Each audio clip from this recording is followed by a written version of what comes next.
সংবিধানের তত্ত্বাবধায়ক সরকার ব্যবস্থা পুনর্বহাল না করলে 11 জুনের মহাসমাবেশ থেকে কঠোর কর্মসূচি দেওয়া হবে বলে জানিয়েছেন বিএনপি নেতারা।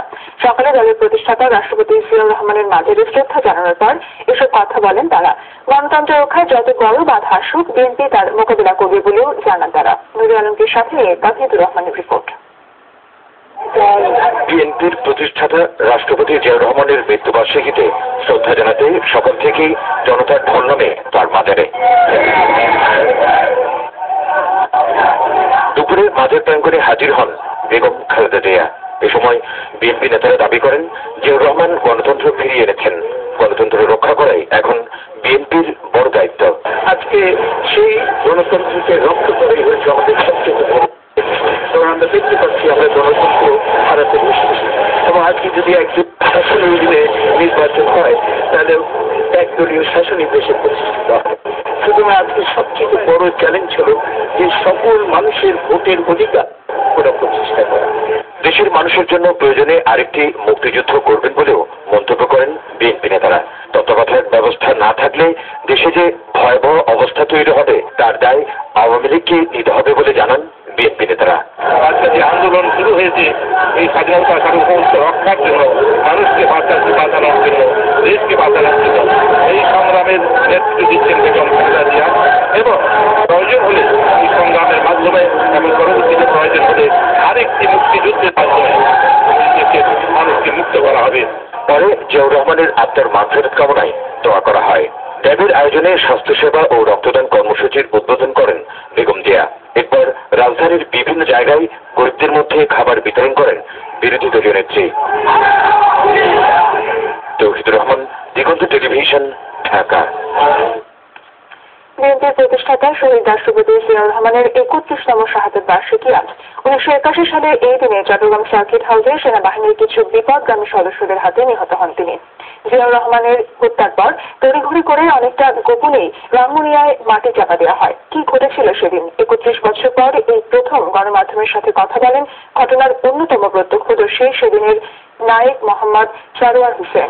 ইকবাল কবিরকে সাথে নিয়ে আরো জানাচ্ছেন জিয়াউল কবির সুমন।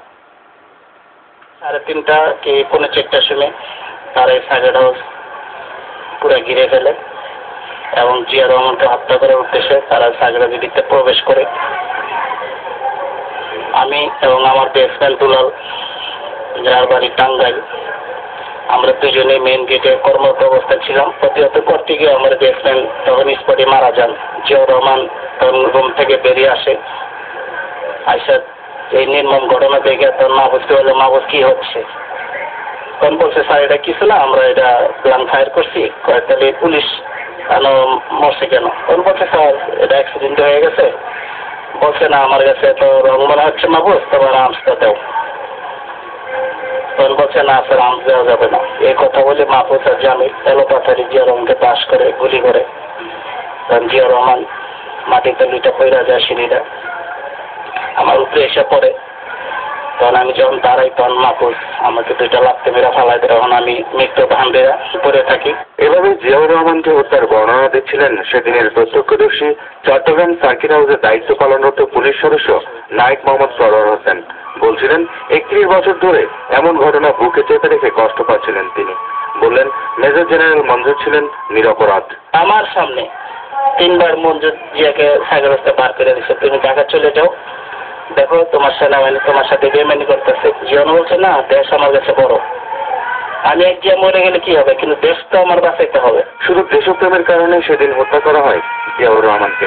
আর হত্যাকারীদের অনেকেই আজ সমাজে প্রতিষ্ঠিত এমন দাবি করলেন সারোয়ার। আমি গণমাধ্যমে কখনো কথা বলি নাই, বলতে চাই না। আমার উপরে অনেক জোরজাপ্তা গেছে, যাদের নির্দেশে হত্যা করেছে তারা মাঝে মধ্যে দেখি টিভিতে মিডিয়াতে কিছু রাজনৈতিক বক্তব্য দেয়।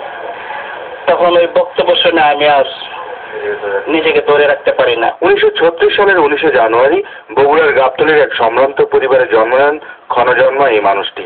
এক সময়ের কমল নামের প্রাণবন্ত এই কিশোরটি হয়ে ওঠেন জিয়াউর রহমান।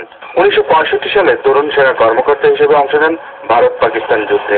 এরপর মহান মুক্তিযুদ্ধে কালুরঘাট বেতার কেন্দ্র থেকে ভেসে আসে একটি কণ্ঠ।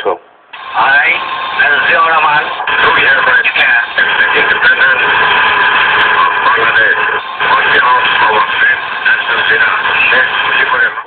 1975-এর 7ই নভেম্বর সিপাহী জনতার বিপ্লবের পর প্রধান সামরিক আইন প্রশাসক ও পরে 1977 সালে রাষ্ট্রপতি পদে আসীন হন তিনি। 1978 সালে প্রতিষ্ঠা করেন বাংলাদেশ জাতীয়তাবাদী দল বিএনপি। খাদ্য উৎপাদন দ্বিগুণ করতে হবে, কেবলমাত্র দ্বিগুণ করতে হবে। জিয়াউল কবির সুমন, দিগন্ত টেলিভিশন, ঢাকা।